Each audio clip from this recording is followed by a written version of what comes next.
Welcome to ScoopTalk at SMTAi. The subject today is IIoT, the Industrial Internet of Things, and IoM, Internet of Manufacturing. And I've got a great panel with me today. So first off, walking around a show like this, we see a lot of companies using IIoT as their main communication tool. So is it just a concept that's been invented as one of those hyped up marketing concepts? What does it mean for you individually as equipment manufacturers and software providers? Let me start with you, Tony. Yeah, I think there is some marketing around that, but there is now starting to get some things. I know there's a standard that we're working on with the IPC to get a common communications amongst all vendors. That's the first start.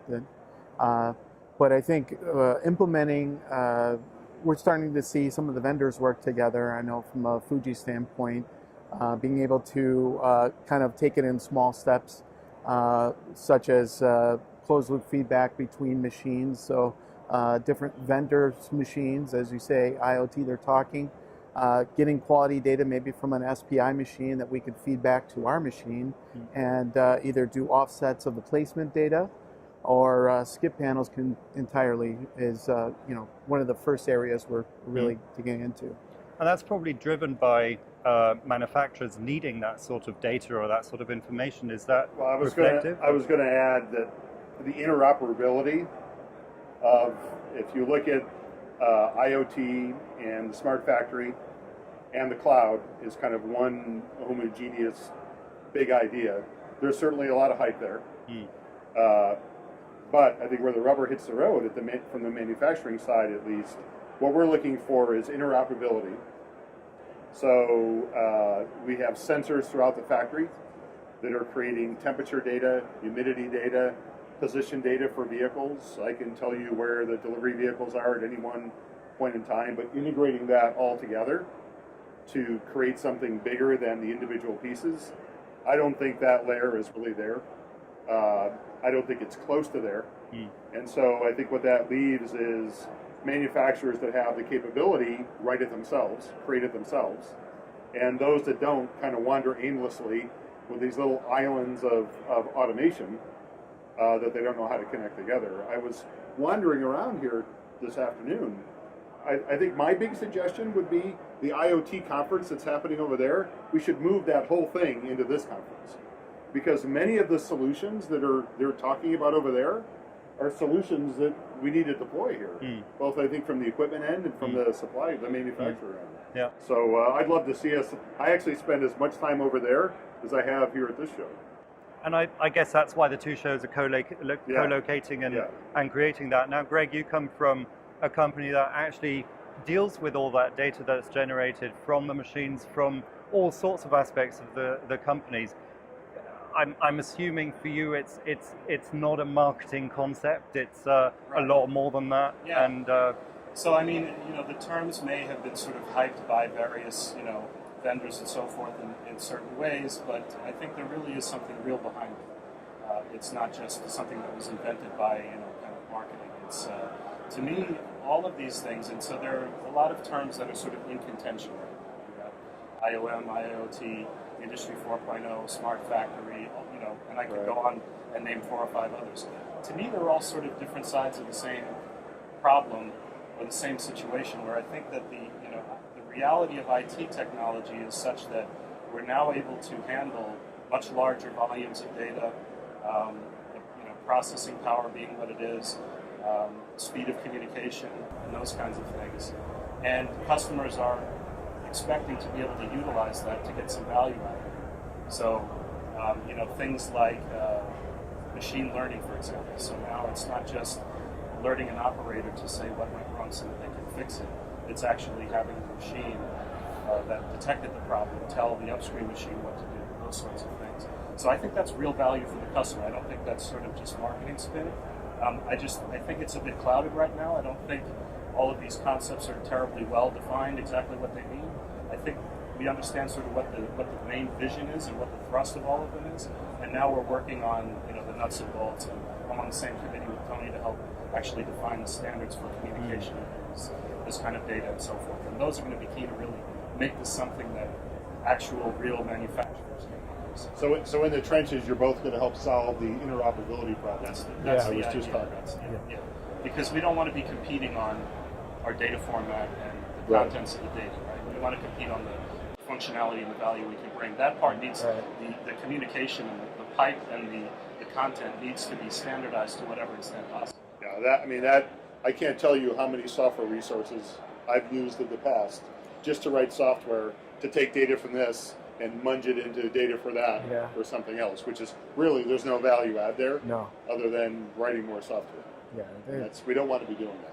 Yeah, and you sort of touched on that point that at the moment it's piecemeal, so everybody's coming up with their own language, with their own solution, and then you mentioned the IPC Standard Committee that is discussing that one language. So as that is developing and as that language takes shape and is established, how will that affect, say, your machine development and how you then interact with the MES systems and how that's implemented into the manufacturing environment?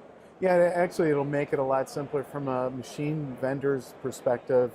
If we have a standard format that we can provide to every customer and every vendor's providing the same format, what's going to differentiate us is maybe the functionality that we include in our machine. We'll have additional fields in the file. So it's going to be, I think, somewhat seamless to, it doesn't matter if it's a oven, if it's a placement machine, SPI, it doesn't matter. We're all going to talk the same language, and definitely for us to work with in many different environments, different types of customers who have different vendors, it's going to be a lot cleaner for us to communicate. And the opportunity, as you mentioned. Yeah, and then from the manufacturing side, there's the smart factory type things, but then there's all the use as a vendor, as a customer of IoT. So like I mentioned, having smart trackers in our delivery vehicles. So if we have to pick something up from a customer or a critical supplier or deliver something, just a very simple thing of knowing who is the closest, because in Silicon Valley, if you are sitting on 880 at 4 o'clock in the afternoon, and you might only be 10 miles away from where you're going to go, but that's an hour-and-a-half trip. So there might be a driver closer. So as a consumer of true IoT devices, which are sensing the world around us in terms of temperature, pressure, location, I think manufacturers have a long way to go to fully embrace those things. And I think part of what holds that back is what's the platform that integrates all that information together, right? That's a key evolution. Maybe that's 5.0. Maybe I don't know what we're going to do when we get to 9.0, if we're going to go to 10.0 or just give it a fancy name. But that's an evolution that really needs to happen, because there's already today some amazing devices that sense the world around us. But each one of those requires its own little ecosystem, its own little infrastructure to implement. And for a contract manufacturer, which doesn't operate on very thick margins to begin with, those resources mean more people, more money, and there's not a lot of margin to cover that. So the type of solutions you provide, you must be looking obviously at the manufacturing environment, but as Craig mentioned, it goes beyond that. We're looking at an entire seamless ecosystem, a full circle, I suppose, traceability scenario where the delivery and even probably then the recycling, the end of life, when the consumer gives it back, needs to be tracked. Are those sort of future visions that you're integrating in your product development? Sure. We connect to sort of all kinds of different things at this point. Automated guided vehicles that are actually driving themselves around according to the path that's defined in the MES system. Some of the sensors that Craig mentioned, the humidity, temperature, the environmental sensors. Customers are becoming interested in tracking and controlling that as part of their process, because it obviously has very real implications for the quality of the product if their humidity's off and so forth. And then, things like we already have customers managing like repair and returns through our software. Basically, kind of that whole ecosystem. It's analytics, it's reporting, it's machine learning, it's all of those kinds of things. Smart watch technology we have that we're working on and bringing to market. All of those kinds of things that you see in the real world now. My car can tell me where I parked it, that kind of thing. That kind of thing applied to manufacturing, basically. And so that's basically the vision and the direction that we're following. Yeah, and I think vision plays a big role in all of it along the entire supply chain. So if you were to give some advice for the long-term success of your customers, what would that be? I think from a standpoint of from the manufacturer, us providing the data to the customer, I think taking it from a standpoint of implementing it in smaller pieces that communicate and start to find the value there and show return, and then be able to expand on it and to take advantage of some of the things that we're going to start to offer. And as this IoT begins to become more mature and find ways to as I mentioned, the quality, closed loop quality feedback from the manufacturer that's going to help their environment. Those are the things I think that will help them to start the process and be able to get an ROI on the line itself.